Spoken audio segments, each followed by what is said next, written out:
Right. In the meantime, we want to tackle, while we wait for the mayor's news conference, we want to talk about how public fear over COVID-19 has risen, along with reports of violence and discrimination against Asian Americans.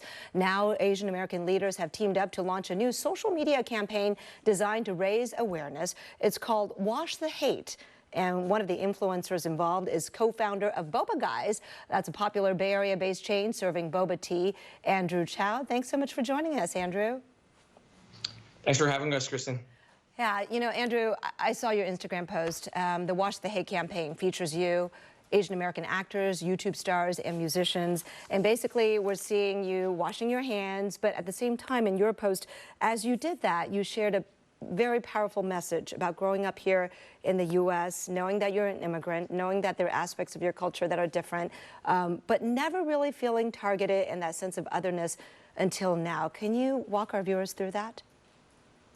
Yeah. So I grew up in a small town in Woodbridge, and so back when I grew up there, Woodbridge, New Jersey, and you would think that I had a lot of xenophobia or racism when it was a very small town, but even then, I was never really ostracized for what I ate, even though I did have, you know, the dumplings and the duck sauce and the oyster sauce that the town had not been very exposed to. But even now, like 20, 30 years later, I realized that during this whole time, I hadn't really felt the hate until now. Now, we're starting to see people come back and take it to the next level. And they're not just talking about, oh, that doesn't look the same, that food doesn't look the same of what I grew up with. It's now just straight, your cuisine is bad. Your cuisine, what you guys eat, who you are, your hygiene is bad, or I mean, we're into blatant racism now. And I think we did the Wash the Hate campaign because we want to make sure that even long after, hopefully, the virus is done, we're able to address some of the racism happening. By the way, Andrew, you inspired me to do my own video. That's what we're showing on air right now. I posted my version of Wash the Hate as well, and it got a lot of great response, and I know your Instagram posted as well. You know, you were talking about when you were growing up, people thought our food was weird, right? Oh, this Mulan's dad, the actor who plays Mulan's dad, Sima, who's fantastic, right? We all know him. Like, we know that face, right? But I wanted to ask you, you know, your business, Boba Guys, kind of introduced boba tea to a whole new group of consumers, right? Non-Asians. It kind of felt like Asian foods, cultures were being accepted, embraced, and integrated into the fabric of society now more than ever. So at a time when that's happening, you know, how is that we're going the other way? That's so difficult to accept, right? Yeah, that's very observant, because I think that's exactly how we feel. We feel like we took a step back. I think a lot of the community was seeing our food hit a lot of the top popular shows, and we're able to share our culture with the world. That was what was so amazing. And then I feel like in a matter of a couple months, it's gone the other way, where people are, I would say, a little more shy and judgmental about our cuisine.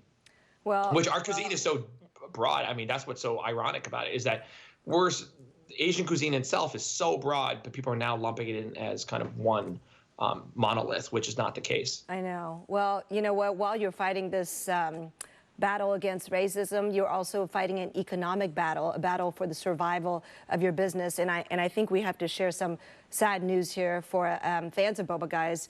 You're suspending operations as of tomorrow, right? So yeah, we're suspending our, basically what we did was, and I think you guys are hearing it first, a lot of people are asking what the details are. We, like many other companies, had to shed a lot of our headquarters teams, because the marketing teams, the sales teams, the catering, that just will not come back in the next few months. And we need to conserve our cash so we can stay alive. And we hopefully will open most of our stores back, but even some of our stores might not be financially viable to open back again. And I think we have to accept that reality. Everybody's saying to plan it in 4, 8-week, or 12-week timelines. So we're thinking about it at least. I don't think it's going to, you know, for me, I don't want to scare people, but I'm assuming it's going to be at least 8 weeks. So we really had to figure out, how do we stay alive during this time? For any company, small mom and pop, that's not VC backed and doesn't have a lot of reserve like your company, we hope that you can get through this time because you had such vibrant businesses, and we love them. So, and just last week, right, you went to Washington, D.C., in fact, to testify in front of a House committee to make a plea on behalf of small businesses. What did you tell lawmakers? Two things. One was economically, we are probably going to see what we're seeing now, basically. I think when I went there a week ago, a lot of people thought I was an alarmist in saying this is what's about to happen. But here we are seeing so many small businesses about to run out of capital, definitely by the end of the month. And even the debt that they're rolling through, even if you're deferring rent, that's still debt, that's still loans. And you're going to be buried in loans. And how do you repay all that, especially when you're have thinner margins like most retail companies? So I was really telling the Congress, whatever you pass and whatever you do, and there's a lot of stimulus. I think the third stimulus is about to come out if the Senate just approved it already. When that happens, is that take into account that small businesses are the backbone of society, and to make sure that when you bail out an airline, think about also taking care of Main Street America. I think we should call the act or this bill like a Main Street America bill. There should be one that takes care of whether it's the unemployment insurance, paid sick leave, loans, grants. You know, I think we need to really save the whole industry because we've never really seen anything like this before. And the other one I did talk about was the racism, and I wish hopefully Congress can do a statement about just how anti-Asian racism is also not helping. Right.